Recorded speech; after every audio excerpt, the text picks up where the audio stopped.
Hi, everybody. It's Wednesday, August 24th, and I'm recording today for your viewing pleasure tomorrow on August 25th. My name's Kim Bergen-Jackson, and I'm the administrator at Oak Knoll. It's my lucky day to be able to record the COVID video this week. I'm surprised that the numbers are slightly down in Johnson County. It looks like about 50 new cases a day, which still sounds high to me, but it's certainly not anywhere near the worst case scenario. There are 21 people admitted at the University Hospital as of today and one pediatric patient. So lowered demands on the hospital. I still stand by the fact that the vaccines and the boosters are our best tool against COVID. Oak Knoll wide, we do have one staff person out with COVID right now, 2 independent living residents, one at East and one at the main campus, and unfortunately 2 residents in the loft. Both of those tests came back this week. They are very mildly symptomatic or asymptomatic, which is a great relief. They're not sick. They're isolating in their rooms. In the loft, the loft has been sort of my biggest worry, just because it's so hard to help people understand what we're talking about, and the quarantine is so long. 10 days is a long time to ask somebody to stay in their room if they can't remember why they're staying in there and they don't feel sick. And so I'm afraid some of our guidance is a little outdated for this virus, but unfortunately there haven't been any changes yet. So I'm hoping to see some of the guidance loosened up a little bit in the licensed areas. For now, those people can still have visitors. You just have to be willing to accept the risk that you're visiting somebody with COVID. I'm not quite sure I would recommend that, but I can't restrict visitors anywhere in the licensed area.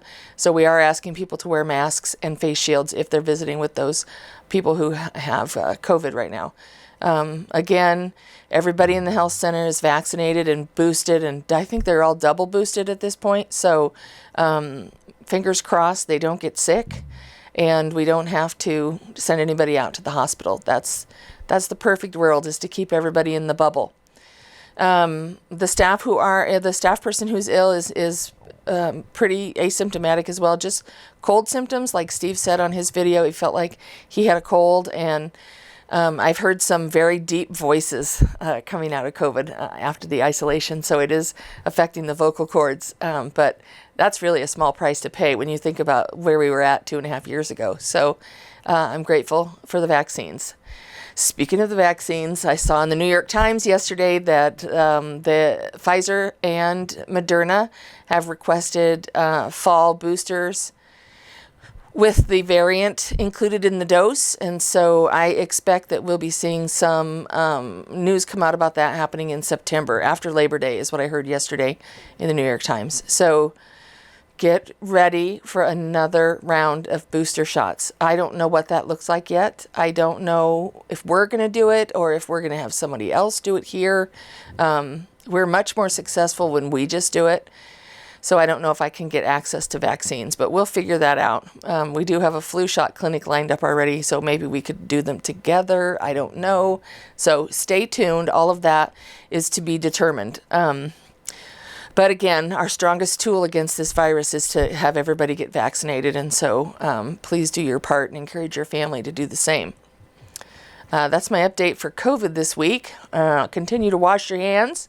Wear a mask if you feel comfortable in public.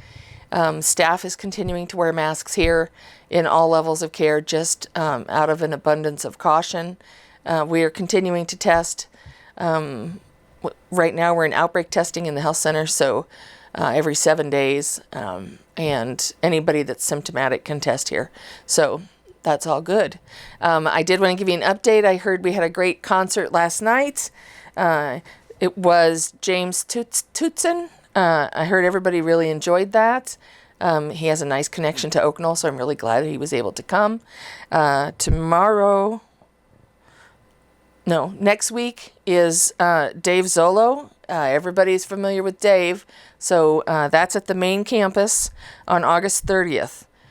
I like giving the updates for the summer/fall concert series. That's fun. I don't have anything else fun to talk about. keep doing what you're doing. I'll keep you apprised of what we're doing here with COVID precautions and COVID cases. And if you have anything coming up that's fun, let me know. Welcome back to the students. I believe the University of Iowa says they have 36,000 students this semester. So traffic's going to suck for a while until we get used to it. Take care, and I'll see you in 2 weeks.